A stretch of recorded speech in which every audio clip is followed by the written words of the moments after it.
Public radio, NPR, where the news is what we say is the news. Voices blending, melodies ascending, harmony in the air.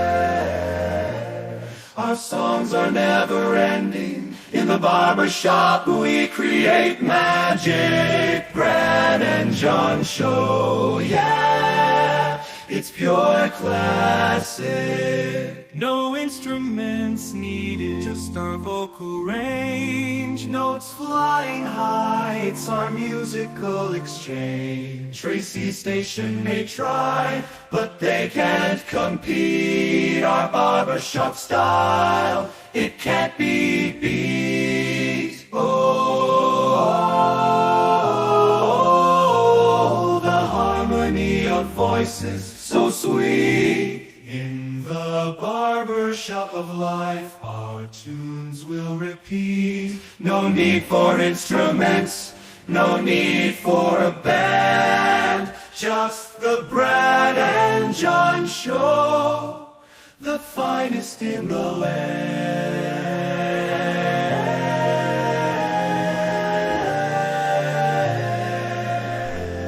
Good morning, John Combest. Good morning, Brad Hildebrand. Too many moving parts this morning. I apologize about that false start. I've got some issues here in the studio, which I'll resolve once we get into your top three. Hey, a false start is 10 yards, Brad. That's a 10-yard penalty. I've gotten lots of 10-yard penalties in my life. Matter of fact, if you look at my body, I've been touched many times by 10-yard poles. So anyway, let's leave it at that. Wow, but enough about P. Diddy parties. Right. Here he's teaching a class in prison. Did you hear this story? No, I didn't. What's it on? Baby oil production? No, I don't know, but he's supposedly got a class going in prison. Okay. By the way, today's the day. The day he's supposed to be sentenced today. Did you know that? I did not know that. The Diddy sentencing day. Wow, Yes. That's amazing, Brad. Are you going to be at the courthouse in solidarity? No, I'm going to be at my Leads group meeting, and I'm telling you right up front, this is a verbal. I have to skedaddle right out of here. I'll try to put together the show as quick as I can, but I may not be able to finish it out because I got to be on O'Fallon at 9. It takes me half an hour to get there. It usually takes me half an hour to put the show up. So Hey, no problem. I will be doing other show stuff for the weekend, Brad. So we will cross. That's right. That's right. Cross files later. Farm show. You want to give a quick plug on that, John? Yeah, so for folks who are interested in agriculture, on Saturdays at 10 a.m., thanks to Brad Hildebrand, we now have a 1-hour show discussing ag production, profits, people, policy, in our broadcast area. So that's Franklin County, St. Charles County, Warren County, and West St. Louis County. And this week we'll be discussing, for soybean growers, we'll be discussing ways to save money. We have a whole bunch of events coming up in the months of October and November. And Brad, uniquely, we'll also discuss, probably in C Block tomorrow, a major ag company is breaking up. It's not the hometown favorites. It's not Bayer, but a big ag company is breaking up. And what does it mean for growers? We're going to talk about it tomorrow at 10 a.m., a replay Sunday at 8 a.m. And you can follow us on Facebook, Instagram, and YouTube at Farm Show Radio. Thank you, Brad. I know who that major company is because I'm a good friend of Neil Sedaka, and they've already hired him to do the song for the deal. Oh, which one is it, Brad? Breaking up is hard to do. Da, da, da, da, da, Oh, I da, thought you da, meant the da. company. Yeah, I know. That's what a classic song that is, Brad. Right. And speaking of Diddy, you know, in story number 3, when we get into the top 3 today, it has to do with court. That is John Combest. Every single day of his life, he puts together his incredible website called Westplex.com. No, called johncombest.com. I'm looking at that, and I can't think straight. Okay, johncombest.com. He puts together a whole list of all the stuff you should know every single day of his life for the past 23 plus years. Now, what we do is we start the show off with this gentleman right here. I'm Casey Kasem. And he counts down John's top 3. Oh, you know what? We can't officially do that, and we have to do this first. Time for the John Combest Top 3. John, I have to admit something to you. I'm a tad bit discombobulated. What's that word again? Discombobulated. Discombobulated. Because I'm so discombobulated being out the hood. That's from the Behind the Wall soundtrack in 2001. Yeah, I got my medical tests back, so that's why I'm discombobulated. Okay. Oh, do you want to talk about it maybe in C Block? Maybe we'll talk about it in C Block. Okay. Okay, and should I start making plans to take over the radio station? Honestly, yes. Oh, wow, that's a buzzkill, Brad. Yeah. Okay. Does that mean I can't be mean to you for the rest of the show? Yes, you can't be mean to me for the rest of the show. Okay, let's get into it. Okay, number 3. In third place, I mentioned a court case, but this one doesn't have to do with Diddy. It probably was classified as wacky as the Diddy trial, though. And it involves, tangentially, your former co-host, in a roundabout way, the wonderful Shelley Barr. We'll get to that in just a second. The headline from the Post-Dispatch's Katie Cole, $11 million food fraud? St. Louis nonprofit chief doubles down. Those are lies. Now, we've talked about this story about pandemic lunch fraud before. And to catch everybody up real quick, a woman named Connie Bobo, sweet, sweet Connie, her case started in 2020 during the pandemic. She had run an early childhood center and then the opportunity to score some pandemic grants that presented itself. And she thought, maybe I could start a little food service and get a check from the USDA. And that's what she did. And at the height of lunch preparation, she was operating 32 food distribution sites in the St. Louis area. She was pulling in as much as $1.8 million a month in reimbursements. $1.8 million a month. And pretty soon, people started getting suspicious. And by people, I mean the state of Missouri. They saw some of these reimbursement requests coming through the state and said, something seems a little off about these receipts and invoices. However, Miss Bobo wasn't just focusing her attention on school lunch. She bought a $2 million building. It used to be a big box electronics store. I'm guessing that's Best Buy. And she also bought a house. It wasn't $1 million house, Brad. It was only $975,000.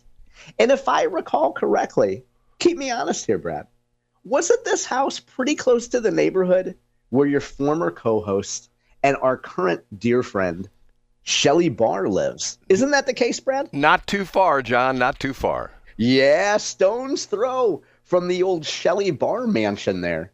But let's cut to the chase. Here's what happened in court on Wednesday. Now, as plea bargains go, and you're much more of an expert on this than I am, Brad, but as plea bargains go, the prosecutor will sit down with the defense attorney and the person being prosecuted and work out a plea deal. You say, okay, I'm going to admit guilt to these things. And in exchange, the prosecutors are going to drop some of the charges. Well, when it came time to stand up in court, Miss Bobo said, I'm pleading guilty, but I ain't guilty. And the judge, you probably recognize her name because I see it in the news all the time, Audrey Fleissig, Fleissig, and apologies to listeners and Miss Fleissig if I'm saying it wrong. But she was asked, the judge was like, whoa. You're saying you're pleading guilty, but you're not pleading guilty? And I guess there's a unique thing in federal court where you can't plead guilty and say you're not guilty because that throws the whole thing off. So Miss Fleissig asked Connie Bobo if she was happy with her representation. Quote, the silence stretched for nearly a minute. And here's what Bobo said to the judge. I don't feel that there has been enough preparation for trial. I am pleading guilty because I feel I have no choice. And so the bottom line is, as I understand it, the judge is like, well, Toots, you can't claim that you're not guilty and then plead guilty. So guess what's coming up? Bobo is going to be charged with the entire litany now of charges. And that's going to be on, hold on, I'm bringing up the exact date. Yes, October 20th. And because she stood in front of a judge and said, I'm pleading guilty, but I ain't actually guilty, now she's facing all 8 charges. 3 counts of wire fraud, 3 counts of aggravated identity theft, and 2 counts of obstructing an official proceeding. And I'd be remiss if I didn't point out that authorities were trying to serve her a while back, and she barricaded herself in her house for 2 hours and refused to come out. And she was only captured, I guess you could say, when she tried to waddle through a side door of her house. So that's the case of Connie Bobo. And one more epilogue on this, Brad. I pointed out on my website today, as I occasionally like to do, the Post-Dispatch weighed in on this story, weighed in on this topic in 2022 because Governor Mike Parson was warning that there might be some monkey business going on in terms of pandemic lunch fraud. And here's what the Post-Dispatch said sarcastically. Is there a bunch of, quote, systemic cracker and fruit juice theft in Missouri? That's nonsense. So in 2022, the Post-Dispatch lectures us and say, how dare you question the validity of these programs distributing food to poor children? It's nonsense. And now we have the Connie Bobos of the world, among many, admitting to fraud. So we'll just see what happens on October 20th. Can you believe it, Brad? You go in front of a judge, you work out a deal, and this woman's lawyer, Connie Boyer's lawyer, is from, she's from Atlanta. And her name is, I don't know, Katrina or something like that. Anyway, but yes, Katrina Spearman. She's Atlanta-based. Okay. Can you imagine having your client work out a deal with you and then go in front of the judge and say, yeah, my lawyer's not very good and I didn't do all the stuff? I wonder if there's video of this. Do they allow video in the courtroom in St. Louis in the federal court buildings down there? I don't know. That's a good question, Brad. If it was St. Louis County, according to you, you'd have to sign in at a little kiosk and wait for them to call you up. And my apologies, because I went way too long with story number 3. But I think it's fascinating, Brad. Okay, number 2. Up a notch to number 2. Josh Hawley, the virulent populist, strikes again. A headline from MissouriNet.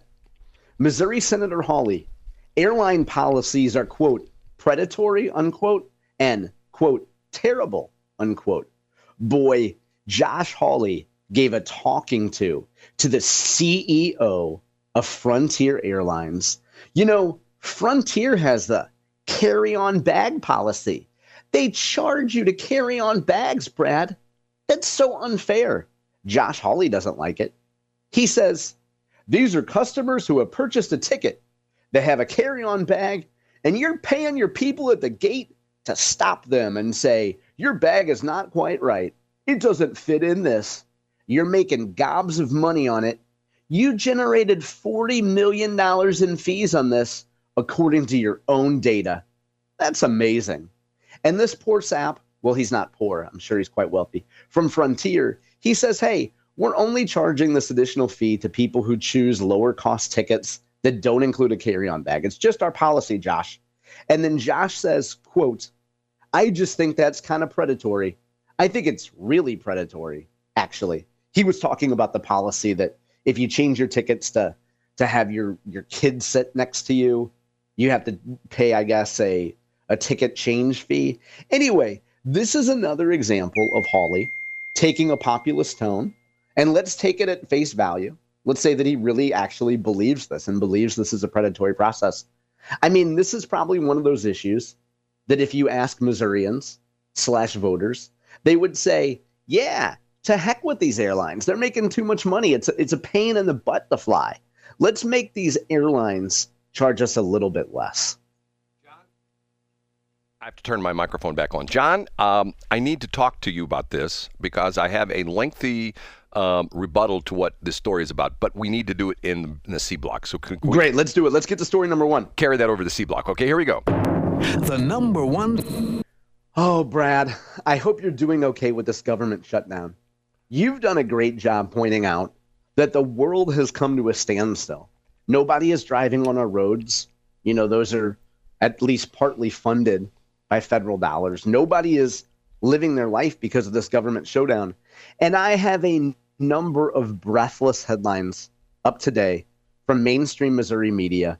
I have Fox 2, which did a good job collecting statements from our elected officials. And as I noted in my headline, they were all written by congressional staffers. Let's be honest. No congressman sat down. Emmanuel Cleaver didn't sit down and open a Word document to write out a statement. But here's some headlines. Missouri hospitals could see delay in Medicare payments during federal shutdown.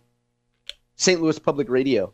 Government shutdown cancels major military conference in St. Louis. But somebody forgot to go to the Jefferson City News Tribune, because their headline is local impacts of Fed shutdown won't be extreme, officials say. I guess they got some folks in Cole County to say, yeah, the government shut down, but people are going to still be getting whatever government cheese they were going to get. They're still going to get. A couple workers might be furloughed temporarily, but no big deal. Anyway, I think the Missouri Press Association should go to the Jefferson City News Tribune, at least put them on double secret probation, and let them know, hey, the story is this government shutdown is terrible. It's Republicans' fault, and people are in danger. If you want to see all these, go to my website today, and I would point people specifically to St. Louis Public Radio. They detail the terror of the old courthouse being temporarily closed. You know, the Gateway Arch is temporarily closed too, Brad. There's a picture of a couple poor saps sitting on a curb. They had wanted to go up in the arch, but they can't go up in the arch anymore, Brad, because government shut down. John, did you by any chance, maybe, and if you answer yes to this, we'll talk about it in C Block. Did you get the article I forwarded you by my buddy Jim Buffaro in the LinkedIn article? Did you get that? Oh, yeah, I got it. I'll read it over break. I haven't opened it. Okay. Well, I don't think you're going to read it over break because it's pretty long. But what's interesting, because I know Jim fairly well, Jim worked at NPR in D.C. for about 3 years, and his recounting of his time at NPR is really interesting. But anyway, we'll talk about that later. Now, coming up, John, this is going to be a record-breaking day. Mark down October 3rd as Brad's Top 3 takes on a dimension that has never been explored before. Okay, you ready for this? Another dimension. I love it, Brad. I can't wait. And matter of fact, we should start singing because John normally breaks into a song. When the moon is in the 7th house and Jupiter I don't know that song. aligns with Mars. Okay, you're too young. Okay, we will be right back. We're going to take a break, and we'll be back with a groundbreaking Brad's Top 3.